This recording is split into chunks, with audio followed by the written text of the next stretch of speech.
Welcome to a deep dive into Ecclesiastes Chapter 12. Oh, yeah. It's a chapter that really gets into aging and death. Yeah.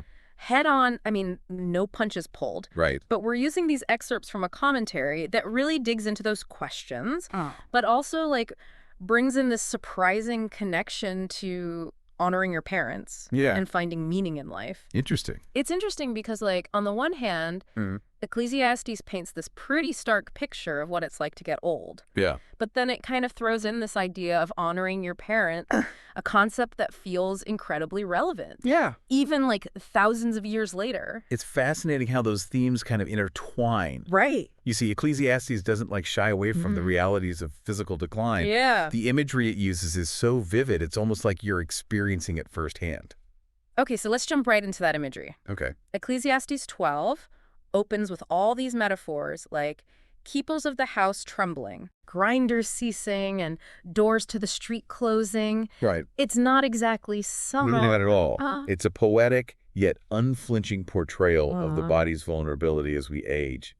Those trembling keepers of the house could be weakening arms and legs, Right. struggling to support us. Right. The grinders ceasing speak to a loss of appetite, the simple pleasures of food becoming difficult. Yeah. And those closing doors. Yeah. What is that? Perhaps it's a symbol of social withdrawal, a world shrinking as our mobility and connections fade. It makes you think about how even simple things like eating or going out can become really challenging. Yeah. And then there's that line about the sound of a bird being enough to wake someone up. Oh, yeah. I've definitely noticed how sounds seem sharper if people get older. It's true. Have you noticed that? Our senses shift. Some fade. Yeah. Others might heighten. Oh. To compensate. To compensate, interesting. Ecclesiastes captures that subtle change so perfectly. Yeah. But it's not just about physical decline. Right. There's also this sense of dwindling joy, a loss of vitality. Right, like the grasshopper becoming a burden. Yes. Even simple pleasures lose their appeal. Exactly. So we're getting this pretty bleak picture of aging, and then Ecclesiastes throws in death, Right. making things even heavier. And it doesn't soften the blow. No. Ecclesiastes 12.7 tells us, the dust returns to the earth as it was, and the spirit returns to God who gave it. Woof. It's stark. Yeah. Life becomes this cycle. We come from dust, we return to dust. Which leads us to that famous phrase, Right. vanity of vanities. Yes. Is Ecclesiastes saying that everything we do is ultimately pointless? That's where. We all end up back where we started. What's the point of striving for anything?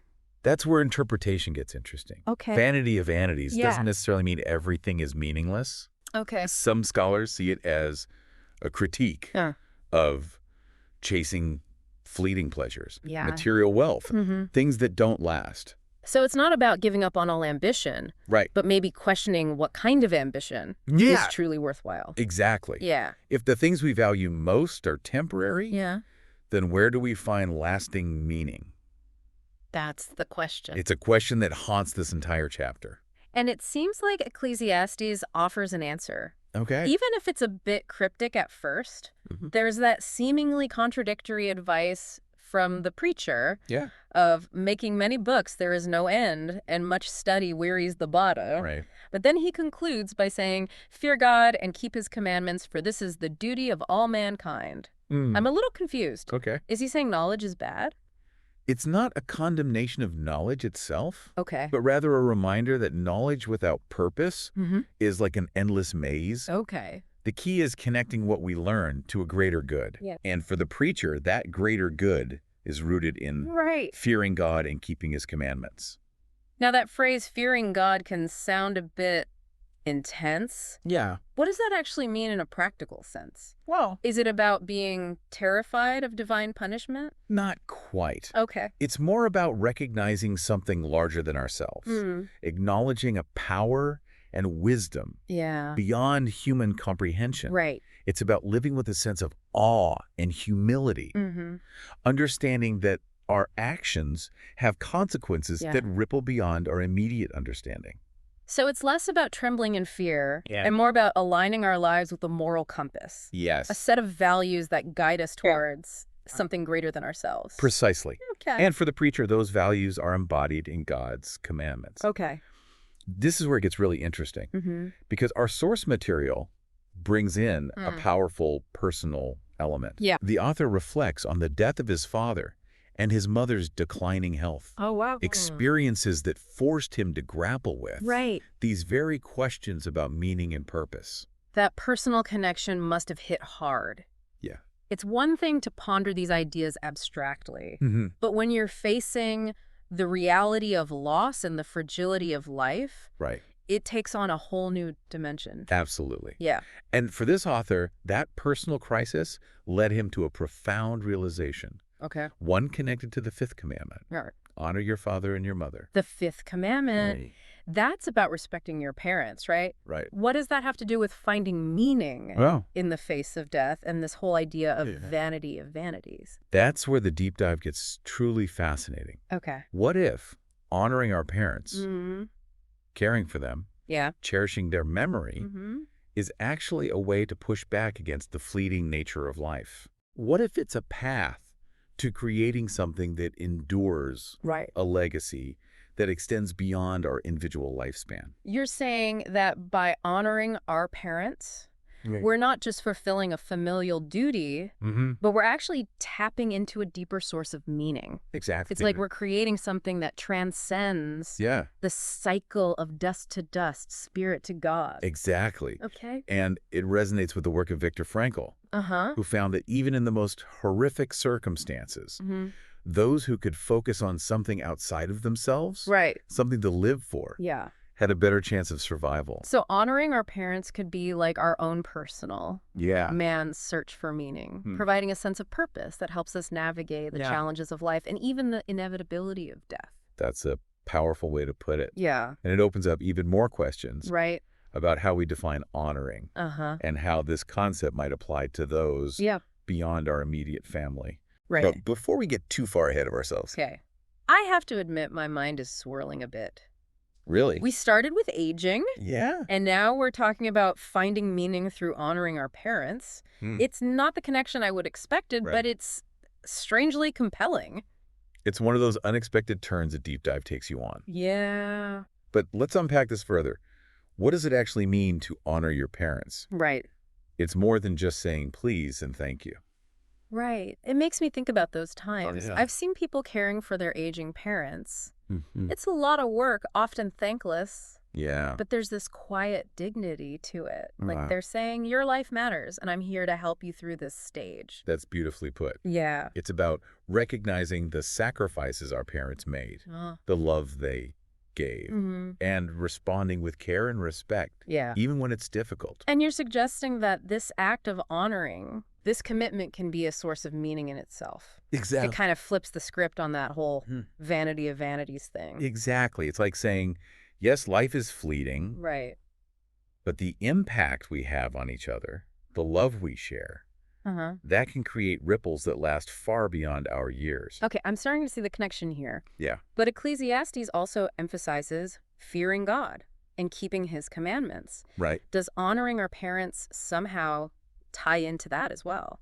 It's an interesting question, isn't it? Yeah. The Fifth Commandment is part of that larger moral framework. And remember, fearing God isn't about cowering in terror. Right. It's about recognizing a higher purpose, acknowledging a wisdom beyond our own. So by honoring our parents, yes, we're also acknowledging the source of life itself, the ultimate creator. That's right. It's like we're honoring the very act of creation, the chain that led to our existence. That's a profound insight. Wow. And it takes us beyond just our biological parents. Okay, think about all the creators who shape our lives. Right.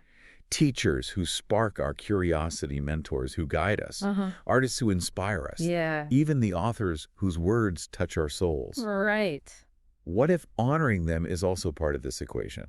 Wow. That expands the idea in a really interesting way. Yeah. It's like honoring the web of relationships and influences that make us who we are, recognizing that we don't exist in a vacuum. Exactly. Yeah. And by honoring those who have impacted our lives, we're also participating in that creative chain. Right. Passing on their legacy, their wisdom, their spark. It becomes a way to push back against meaninglessness. Right. To build something that endures. This is blowing my mind a little bit. So to bring this back to you, the listener, Think about those who have been creators in your life. Right. Who are the people who have shaped you, inspired you, helped you become the person you are today? Yeah. What does it look like for you to honor them, to carry their legacy forward?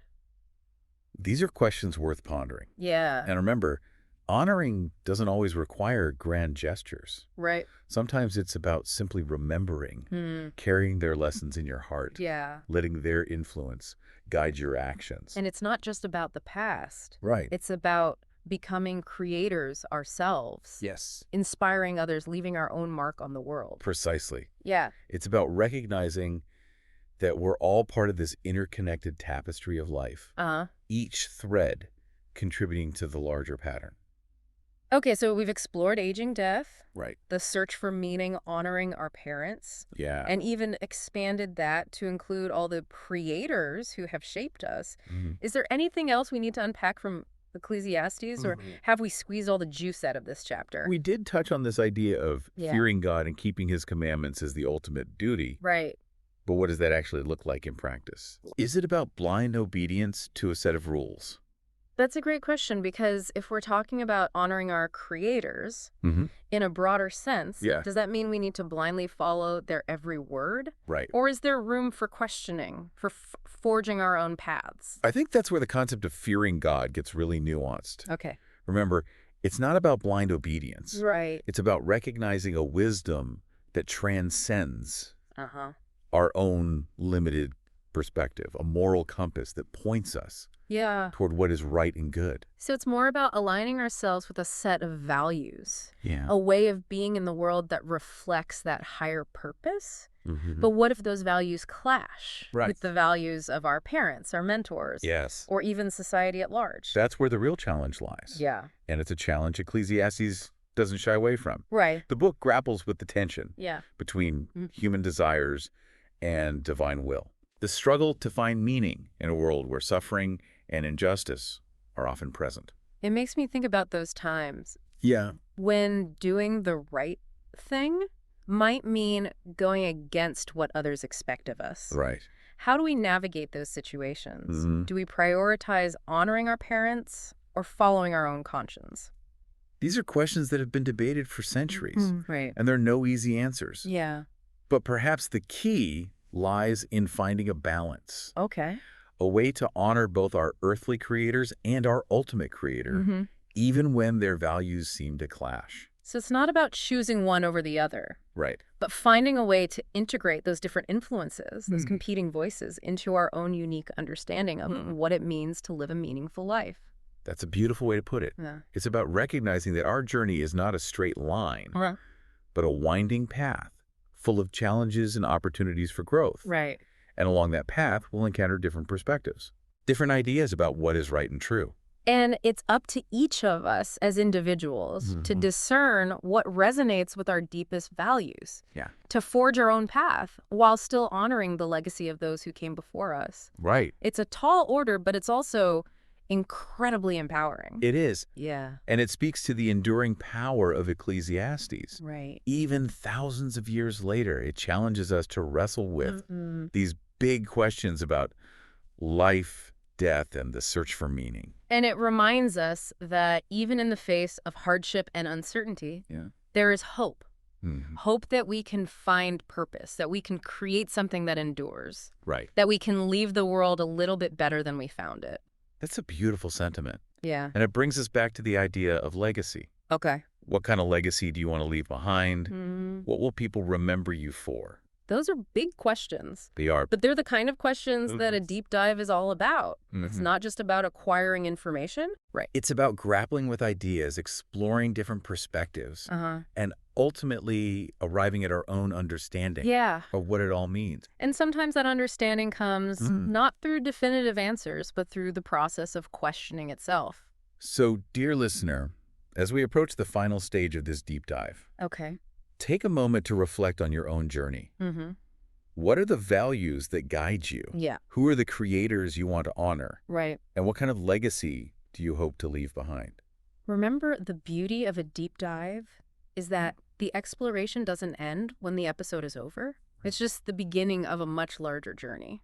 Feels like we've covered a lot of ground in this deep dive. We have. From the stark imagery of aging to the surprising connection between honoring our parents and finding meaning in a seemingly meaningless world. Right.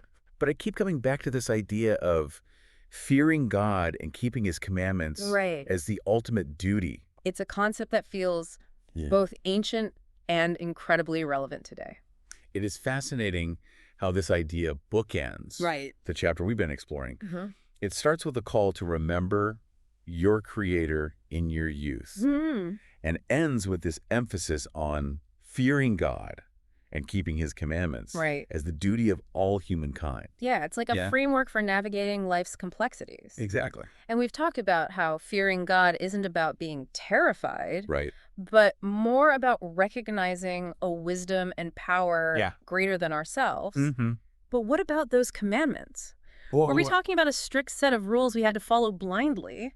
That's where interpretation gets interesting. Okay. Because if we view those commandments not as rigid dictates, but as guiding principles for living a moral and ethical life, then they become less about blind obedience and more about aligning ourselves with a higher purpose. So it's like using those commandments as a moral compass to navigate the complexities of life even when there are no easy answers. Exactly. Especially when those values might clash with the expectations of our families or society. Exactly. It's about finding that balance between honoring our earthly creators, our parents, mentors, teachers, and aligning ourselves with a deeper sense of right and wrong. A sense of what it means to live a life that is truly meaningful. It's challenging though, isn't it? It is. Because sometimes doing what feels right might mean going against the grain, challenging the status quo.